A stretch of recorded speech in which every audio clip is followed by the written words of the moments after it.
अस्सलाम वालेकुम, मेरा नाम है नवीद शेख और आप देख रहे हैं super team YouTube channel.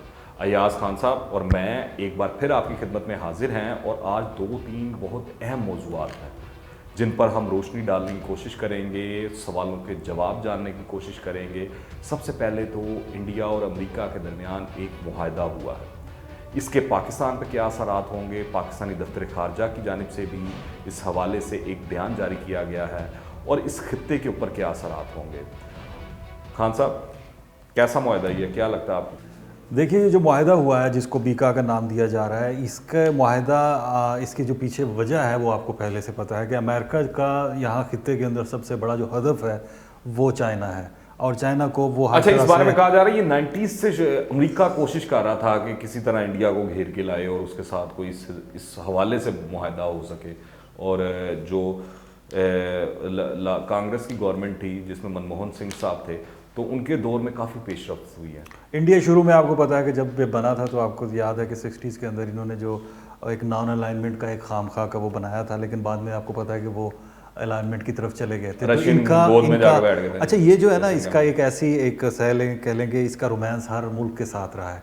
Russia के साथ भी इनका रोमांस है, चाइना में के साथ भी इनका काफ़ी अर्से तक रहा है। अभी प्रॉब्लम इनके हुए हैं, जापान के साथ भी है, ऑस्ट्रेलिया के साथ भी है, साउथ कोरिया। और अगर आप इनकी साख देखें ना, इनके वेपन्स की देखें, इसकी मिलिट्री की साख, सारे जो वेपनरी है इसको देखें, तो किसी एक मुल्क की इनके पास नहीं है। वो खुद इस बात को एक्सेप्ट भी करते हैं कि इसराइली भी है, फ्रांसीसी भी, और सबसे ज़्यादा इनकी डिपेंडेंस जो है वो रशिया के ऊपर है। अब ये मुआहदा हुआ है और इसके साथ जो वो सिस्टम सारे उससे लेने के लिए जा रहे हैं, जो सैटेलाइट में इसको एक्सेस मिल रही है और सारी जो मिलिट्री इंटेलिजेंस शेयरिंग का सारा कुछ है, तो मुझे नहीं लगता कि इस सारे के सारे इसमें इंडिया जो है फुल फ्लैज उसकी गोद में जाके बैठ जाएगा और फिर इससे फ़ायदा ये ले पाएगा। देखिए, जब आपकी स्ट्रक्चर जो होता है ना पूरे का पूरा आपका, इस वक्त जो सबसे अहम सवाल है वो ये देखने वाला सवाल है कि इस मुआहदे को चाइना किस तरह देता है। देखिए, चाइना इसको ऑलरेडी देख रहा और था। कल बड़ा वो अमरीकियों की जानिब से तो वो जो बयानात आए हैं वो तो बड़े डायरेक्ट बयानात थे कि देखिए, माइक पोम्पियो और जो उनके मिलिट्री चीफ हैं, एस्पर नाम है, मार्क एस्पर, वो पूरा एक उन्होंने प्लान बनाया हुआ है। यहाँ से वो जाएंगे श्रीलंका से वो मालदीव और फिर इंडोनेशिया उनका जाने का प्लान है। तो वो सारे के सारे सब लोगों, सब खित्ते के तमाम जो भी ममालिक हैं उनको चाइना के खिलाफ एक पूरे का पूरा एक प्लान लेके चल रहे हैं, जो ट्रंप का प्लान है। लेकिन आपको खुद पता है कि ट्रंप साहब के अपने वहाँ पे अकाउंट निकल आए थे, वो तो निकल आए थे। और दूसरी जो सबसे अहम सवाल है वो ये है कि अभी अमेरिकी इलेक्शन सबको मालूम है कि 3 नवंबर को होने जा रहे हैं। उससे तकरीबन एक हफ्ता कबल इतनी जल्दी में इस मुआहदे को साइन करने वो इसलिए किया जा रहा है कि देखिए, आप बहुत बड़ी ये जो इस दफा जो बाइडेन की जो पॉलिसी इलेक्शन वहाँ पे हो रहा है ना, वहाँ पे इंडियंस भी बहुत अहमियत के हामिल हैं, वहाँ पे पाकिस्तानी भी बहुत अहमियत के हामिल हैं। देखिए, इसमें इंडिया के जो इलेक्शन होने जा रहे हैं ना, उसमें ये नहीं है कि जी इनकी तादाद कितनी है, उसमें ये होगा कि ये कौन सी जगह पर मौजूद हैं और इनके वोट का इम्पैक्ट कितना पड़ेगा। तो उस हवाले से जो ये सारी डेवलपमेंट्स हो रही हैं, तो एक चीज़ जो इसमें कही जा रही थी वो ये है कि ट्रंप चाहता है कि डिले हो, एक सामने जो भी बात आ रही है कि इलेक्शन डिले हो जाए। और ट्रंप ने तो यहाँ तक भी कहा हुआ है कि जी इलेक्शन जो है उसमें धांधली होगी और इलेक्शन जो है वो इस तरह से होगा, उस तरह से होगा। तो ये काइंड ऑफ एक डेवलपमेंट तो इनकी हो रही है कि कोई ना कोई किसी किस्म का वो हो जाए, टकराव हो जाए या कुछ हो जाए। अगर चाहे इंडिया ये कहता नज़र आ रहा है कि जी अब कोई लद्दाख में इशू नहीं होगा, फलां नहीं होगा। अच्छा, यहाँ बड़ा अहम सवाल है एक कि अमेरिका ने तुर्की को कहा कि आप S-400 की डील रशिया से कैंसिल कर दें क्योंकि वो नेटो और उनके मफादात का आपस में टकराव आता है। यहाँ पे इंडिया ने भी सेम डील की हुई है रशिया के साथ S-400 मिसाइल्स की, और अब अमेरिका के साथ मुआहदा हो रहा है। वो रशियंस कंटिन्यू के साथ, वही मैंने आपसे कहा ना कि हम थोड़ी देर पहले बात कर रहे थे कि कॉन्फ्लिक्ट जो है ना वो डेफिनेटली आएगा। उसकी वजह यह है कि जब आपकी मल्टीपल नेशंस के ऊपर डिपेंडेंस होती है, जब आपके पास एक टोकरा हो जिसमें आपने मुख्तलिफ जगहों से आपने चीज़ें लेके रखी हुई और उसी के ऊपर आपकी डिपेंडेंस हो, तो उसमें प्रॉब्लम आएगा। और इंडियन जो और दूसरा एक और भी सबसे अहम मैसेज है इसके अंदर, आप देखें कि जो महसूस हो रहा है इस वक्त, ये महसूस हुआ है कि इंडिया इस काबिल नहीं था कि वो चाइना का मुकाबला कर। तो इंडिया कब काबिल था? ये बिल्कुल नहीं था काबिल।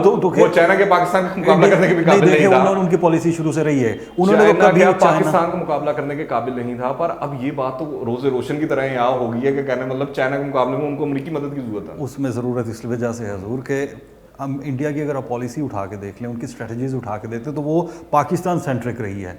और अब भी अगर आप देखें तो अब कुछ अरसे से उनको चाइना नज़र आना है, बड़ा दुश्मन नज़र आने लग पड़ा है। तो जब आपके एक मुल्क, पाकिस्तान जैसे मुल्क के लिए आप सारी प्रिपरेशन कर रहे हो, अचानक आपके लिए एक बहुत बड़ा एक महाज खुल जाए, चाइना जैसा महाज खुल जाए, तो डेफिनेटली यू नीड, तो फिर आपको अलाइनमेंट भी करनी पड़ेगी, फिर आपको रशिया की, आपको अमेरिका की ज़रूरत भी होगी, ऑस्ट्रेलिया की ज़रूरत भी होगी, फिर आपको ये मुख्तलिफ किस्म के अलायंस भी नज़र आएगी। तो वो जो ये सारी कोशिशें की जा रही हैं, असल में it is a part of America की जो वो एक पॉलिसी है ना, उसमें ये एक मोहरे के तौर पे इंडिया इस्तेमाल हो रहा है। अब इंडिया का भी, अब मैंने जैसे थोड़ी बात की कि टोटली अगर उसकी गोद में चला जाता है तो ये चल नहीं सकता। अगर जंग छिड़ती है तो सबसे ज़्यादा जो चाइना को एज हासिल है वो क्या है, वो यही है कि उसकी जितनी भी वेपनरी है वो इंडिपेंडेंटली उसने बनाई हुई है।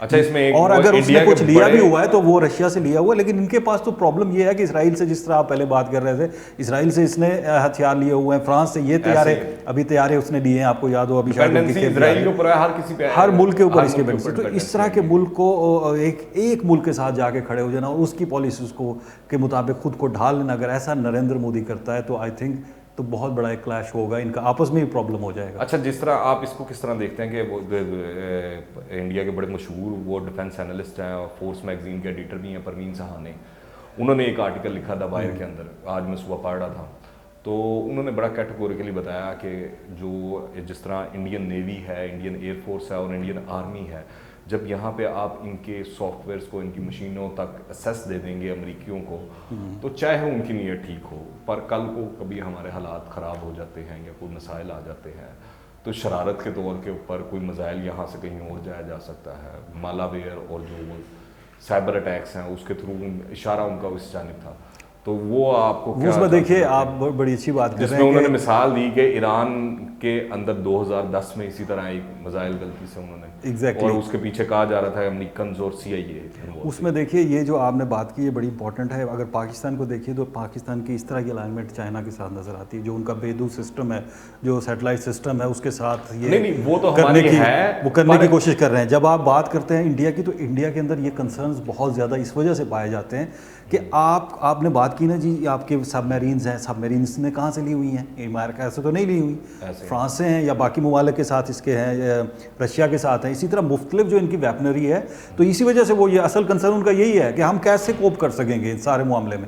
कहीं पे कोई अगर होता है इस तरह का वाक़या तो फिर किसको इल्ज़ाम देंगे, किसके साथ ये वो करेंगे। अमेरिका इस वक्त अपने स्ट्रेटेजिक मुफादात को देख रहा है खित्ते में, खुसूसन चीन के हवाले से, या इस वक्त अमेरिका ये देख रहा है भारत एक बहुत बड़ी असले की मंडी है? दोनों चीज़ें उसमें, इसलिए कि इसमें कोई शक नहीं कि इंडिया बहुत बड़ी मंडी है उसको, और जिस वक्त जो नरेंद्र मोदी की मंडी तो है, पर असले के हवाले से आप देखें ना, असले की बहुत बड़ी मंडी है, आप देखिए ना, इसलिए ना उसको बाकी ममालिक से लेना छोड़ देगा अगर अमेरिका के ऊपर डिपेंडेंट हो जाता तो आप सोचें। नहीं, वो नहीं होगा, वो पूरी दुनिया से ही लेता रहेगा, क्योंकि मैंने आपसे कहा ना कि ये एक किसी मुल्क के साथ रह नहीं सकता। It has enjoyed such kind of partnership, मुख्तलिफ ममालिक के साथ इसकी रही है, और ये नहीं चाहता कि ये रशिया के साथ भी इसके मुकम्मल तौर पर वो ख़त्म हो जाएँ या फिर किसी और मुल्क के साथ जो है ना वो ख़त्म हो जाए और सिर्फ डिपेंडेंट हो जाए। ये वैसे नरेंद्र मोदी शो तो ये कर रहा है, लेकिन मुझे नज़र नहीं आता इस तरह का कि ये टोटली जो है वो इंडिया की गोद में अगर ये चला जाता है तो मुझे नहीं लगता कि इंडिया को कोई फ़ायदा होगा। और दूसरी चीज़, आप एक और चीज़ बहुत इंपॉर्टेंट है, वो देखिए कि इस वक्त जो खित्ते की सूरत हाल बन रही है, आप देखिए कि इंडिया के अंदर जो गवर्नमेंट है इस वक्त, और जो उनके जो सो कॉल्ड एक सिक्योरिटी एडवाइज़र्स हैं और दूसरे जो हैं वो जो बयानात दे रहे हैं, और उस वक्त में दे रहे हैं जब पाकिस्तान के अंदर एक kind of political instability create करने की कोशिश की जा रही है, या फिर ये कहिए कि पॉलिटिकल एक मूवमेंट्स चल रही हैं गवर्नमेंट्स के अगेंस्ट ये सारा कुछ, और उस वक्त पे इस तरह के बयानात आना, अजीत डोवल का उससे मार्क एस्पर से मिलना और दूसरा वो क्या माइक पॉम्पियो से मिलना, और फिर उसके बाद उनके बयानात सामने आना कि जी हम जो है वो खित्ते के अंदर अपने आप को स्ट्रेंथन करेंगे, फिर इस मुआहदे का हो जाना। बिहार का इलेक्शन भी उनका दर्द सर बना हुआ बीजेपी के लिए, और उनकी पोजीशन जरा पतली है, शायद वो इस सारे में देखिए सीपैक इनको खटकता तो है, इसमें तो कोई शक नहीं है। अब पाकिस्तान का और चाइना का जो एक मफाद है वो सीपैक का है, वो उसके साथ एक दूसरे के साथ जुड़े हुए हैं, दोनों के लिए बहुत ही गेम चेंजर एक आपका प्रोजेक्ट है। और जो मुझे लगता है अमेरिका नहीं चाहता, सूरत हाल के अंदर अमेरिका तो बैठा रहेगा 7 समुंदर पार, असल मुठभेड़ भारत और चीन की एक बार फिर होने वाली है। तो अमेरिका शुरू से ऐसे करता रहा है, क्या इंडिया को इस चीज़ का पता नहीं है? वैसे तो बड़े बड़े इनके एनालिस्ट हैं, आप आए रोज़ उनकी देख रहे होते हैं कि जी उनकी ये हो रही है वो हो रही है, तो अमेरिका को इस चीज़ का पता है, इंडिया को नहीं है पता। जो मुझे तो महसूस हो रहा है कि इस मुआहदे से इंडिया ने बेसिकली अपने आप को बेच दिया अमेरिका के हाथों। बेचा नहीं है, मैं कहूँगा कि शायद वो गेम कर रहा है, वो इस सिचुएशन से मैक्सिमम फ़ायदा उठा रहा है। देखिए मैनिपुलेट करने की कोशिश कर रहे हैं, पर मुझे लगता है अमेरिकी भी इतने वो बेवकूफ़ नहीं है। अमेरिकी बेवकूफ़ है या नहीं है, लेकिन इंडियंस इस तरह मैनिपुलेट नहीं करने देंगे। इंडियंस इस वक्त जो है ना, उनको they need some strong back उनको चाहिए, और इस वक्त अमेरिका से अच्छी बैक उनको कोई दे नहीं सकता। इस सूरत हाल में जब आपके सामने इतना बड़ा एक मुल्क चाइना सामने खड़ा हो, लद्दाख में इतनी ज़्यादा उनको तकलीफ दी है उसने, और इतना ज़्यादा एरिया उसने ले लिया हुआ है, पर ये मुआहदा खित्ते के हालात को बड़ी तेज़ी से तब्दील करेगा।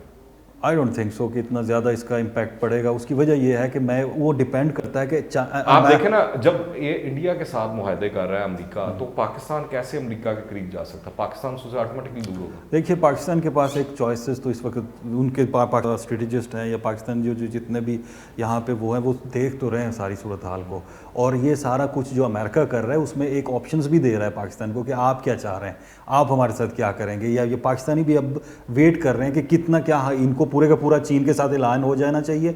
आज तक कोई इस तरह की नहीं आई कि जी पूरे ब्लॉक बन गए और किसी ने ओपनली कह दिया हो कि जी ये इस ब्लॉक में खड़ा हुआ है या इस ब्लॉक में तो हो रहे हैं आहिस्ता आहिस्ता ब्लॉक्स, हो जरूर रहे हैं, लेकिन ओपनली कोई नहीं कह रहा। वाज़िया तो हो रहे हैं, दुनिया में नजर तो आ रहे हैं ब्लॉक्स कौन कौन से बन रहे हैं और कौन किस। अमेरिका ने जो, अगर प्रेसिडेंट ट्रंप का अगर आप पॉलिसी देखिए ना, जब से वो आए हैं, तो उनकी जो वो एक आउटवर्ड गोइंग पॉलिसी थी, जो एक जिसे कह लें कि एडवेंचरस जो अमेरिका का एक था, उससे थोड़ा सा पीछे हुए। वो इनवर्ड उन्होंने पॉलिसी को अपनाया है, और वो मुझे तो ये लगता है कि इसने जिस तरह से आउटसोर्सिंग नहीं करते, देखिए मिडल ईस्ट से उसने अपने आप को बाहर निकाला, लेकिन स्ट्रेंथन किसको कर रहा है? इसराइल को उस तरह से कर रहा है।